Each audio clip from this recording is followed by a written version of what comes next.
Hello guys, back to returns my YouTube channel और आपका स्वागत है मेरे चैनल पर। आज हम एक ऐसे मेडिकल इंस्ट्रूमेंट की बात कर रहे हैं जिसके बिना इलाज संभव ही नहीं। बात करते हैं बिना देर किए हुए, ताकि आपको कम समय में एक्चुअल कंटेंट देखने को मिले। तो आज बात करते हैं स्टेथोस्कोप की, जिसको आम बोलचाल की भाषा में आप आला के नाम से जानते हैं। तो स्टेथोस्कोप है क्या, कितने तरीके के होते हैं और इसको हम किस तरीके से यूज कर सकते हैं, उसके बारे में आज जानकारी हम आपको देंगे। और आइए चलते हैं, शुरू करते हैं। Stethoscope is a medical instrument used to the listen sound to the produce in our body. Stethoscope क्या है इन हिंदी अगर बात करें कि स्टेथोस्कोप क्या है, तो स्टेथोस्कोप एक मेडिकल इंस्ट्रूमेंट है जिसका उपयोग हम मरीज की बॉडी में होने वाले जो साउंड्स हैं उनको सुनने के लिए करते हैं। तो स्टेथोस्कोप एक सिंपल इफेक्टिव टूल्स है, बहुत आसान सा और इफेक्टिव टूल्स है जिसका बहुत ज्यादा उपयोग किया जाता है, जो डॉक्टर्स को अलाउ करता है listen the internal sounds. Body के अंदर की जो साउंड्स हैं उसको सुनने के लिए हम इसका उपयोग करते हैं। अगर बात करें इसके पार्ट्स की, तो इसके पार्ट्स कौन कौन से हैं? ईयर पीस, जो कान में लगाते हैं वो हिस्सा ईयर पीस, जैसा आप डायग्राम पे देख पा रहे हैं, ear piece. Then tube ear piece से, और डायफ्राम या चेस्ट पीस के को जोड़ने वाली जो एक पाइप होती है, जैसा इस डायग्राम में आपको दिख रहा है, ये होता है उसका ट्यूब। और इसके बाद आता है चेस्ट पीस। चेस्ट पीस वो हिस्सा स्टेथोस्कोप का जो हम किसी भी पेशेंट के सीने में या बॉडी के किसी पार्ट में लगाते हैं, उसको चेस्ट पीस कहते हैं। और उस पे भी जो सामने वाला हिस्सा होता है वो कहलाता है क्या? डायफ्राम। ठीक है। इसके साथ साथ कुछ स्टेथोस्कोप आपको ऐसे देखने को मिलते हैं कि जिनमें लॉक होता है, मतलब जिनको हम बंद कर सकते हैं और वापस से खोल सकते हैं। तो बंद करने और खोलने में क्या अंतर होता है कि अगर उसको हमने बंद किया, रोटेट करके बंद किया क्लॉकवाइज, तो इसके बाद से उसमें साउंड सुनाई देना बंद हो जाती है। और कुछ ऐसे स्टेथोस्कोप में भी हैं जिनमें हमको लॉक देखने को नहीं मिलता। फिर बात करते हैं इसके ओरिजिन की, कि स्टेथोस्कोप की शुरुआत कहां से हुई। तो एक फ्रेंच डॉक्टर थे जिनका नाम था रेनिन फिलिस हेसिनेट्स। इन्होंने 1816 ईस्वी के आसपास जो है स्टेथोस्कोप को सबसे पहले विजुलाइज किया, दिखाया।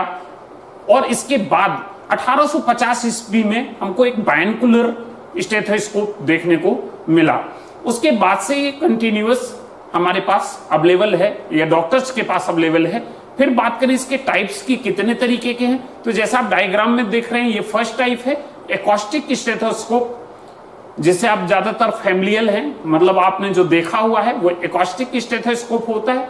और इसमें किसी भी पेशेंट की चेस्ट को लगा के पेशेंट की चेस्ट पे, दूसरा उसकी जो ट्यूब्स है, और उसके बाद ईयरफोन तो या ईयर पीस, उसको लगा के हम क्या करते हैं, उसकी बॉडी की साउंड्स को हर्ट करने का, सुनने का काम, लिसन करने का काम करते हैं। फिर दूसरा जो है वो बायनकुलर के बाद आता है इलेक्ट्रॉनिक स्टेथोस्कोप। इलेक्ट्रॉनिक स्टेथोस्कोप ज्यादातर हॉस्पिटल्स में देखने को मिलता है। और इसमें क्या होता है, audible sound are the magnified through the amplifiers. इसमें जो पेशेंट की साउंड्स हैं उसको मैग्नीफाई करके, बहुत करके, एम्पलीफायर के थ्रू जो है, और ईयरफोन के थ्रू एक व्यक्ति भी सुन सकता है, और उसको लाउड स्पीकर के साथ कनेक्ट करके बहुत सारे लोगों तक इसको हम ब्रॉडकास्ट कर सकते हैं, भेज सकते हैं या सुना सकते हैं। फिर बात करें इसके प्रोसीजर की, कैसे यूज करना है, तो सबसे पहले आपको पता है कि जब भी हमको किसी व्यक्ति का स्टेथोस्कोप यूज करना है, उसके पहले उसको हमको क्या करना है, बीएसआई लेनी है, ताकि हम पेशेंट के डायरेक्ट कांटेक्ट में ना आए। मतलब बॉडी को आपको क्या करना है, ग्लव्स, गाउन, गॉगल्स और एफ्रॉन पहन लेना है, मास्क लगा लेना है। और उसके बाद हम पेशेंट के पास जाने के पहले स्टेथोस्कोप कलेक्ट करेंगे। कलेक्ट करने के बाद आप पेशेंट के पास पहुंचिए, पेशेंट को इन्फॉर्म करिए, इसको बताइए कि हम आपका हार्ट लंग्स या जो भी बॉडी पार्ट है जहां साउंड सुनना है उसको चेक करने वाले हैं, ताकि वो क्या करेगा, आपको सपोर्ट करेगा। उसके बाद आपको क्या करना है कि ईयर पीस को क्लीन करना है विद द एल्कोहल या सैनिटाइजर की बात करूं तो सैनिटाइजर की सहायता से उसके ईयर पीस और डायफ्राम दोनों को आपको क्या करना है, क्लीन करना है।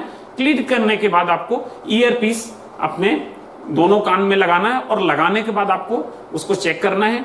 अगर वो लॉक होगा तो उसको ओपन करिए, अगर लॉक नहीं है तो फिर आप ऐसे यूज कर सकते हैं ईयर पीस। फिर उसको चेस्ट, पेशेंट के चेस्ट पे लगाना है या बॉडी के उस पार्ट में जहां भी आपको साउंड सुनना है वहां पे उसको आप लगा सकते हैं। और लगाने के साथ साथ में आपको क्या करना है कि उसकी जो साउंड्स हैं बॉडी पार्ट्स के इंटरनल साउंड्स हैं उसको हर्ट कर सकते हैं, सुन सकते हैं। और ऐसी कंडीशन में उसका जो नॉर्मल है और एबनॉर्मल, इन दोनों के बीच में जो है डिफरेंस आप बड़ी आसानी से कर सकते हैं। अब बात करूं कि अगर बॉडी के किस किस पार्ट में कौन कौन सी साउंड सुन सकते हैं, तो स्टेथोस्कोप से हम हार्ट की साउंड सुन सकते हैं, लंग्स की साउंड सुन सकते हैं, और तीसरा एब्डोमेन। ये इंपॉर्टेंट ऑर्गन्स एब्डोमेन, जिसमें हम बॉवेल साउंड सुनने की कोशिश करते हैं, ये 3 साउंड बड़ी आसानी से हम इसकी सहायता से सुन सकते हैं। बात करें इसके इंडिकेशन की कब कब इसका उपयोग कर सकते हैं, तो रूटीन एग्जामिनेशन, किसी व्यक्ति का रूटीन एग्जामिनेशन कर रहे हैं उस वक्त कर सकते हैं।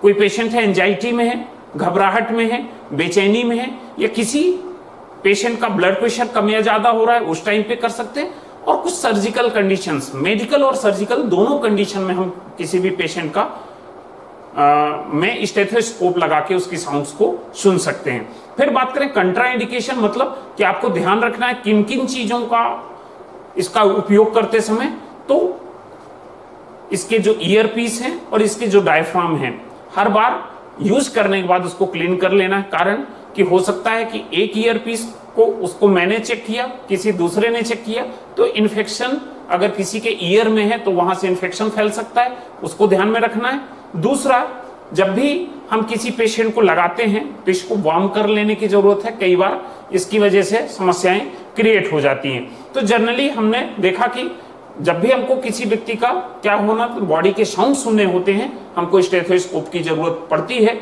और इसका उपयोग हम लंबे समय से कर रहे हैं और इसकी वजह से हमारे बॉडी के अंदर क्या क्या चीजें चेंज हो रही हैं, ब्लड का फ्लो कैसा है, बॉडी के साउंड्स कैसे हैं, उसको हम बड़ी आसानी से जान सकते हैं। Thank you.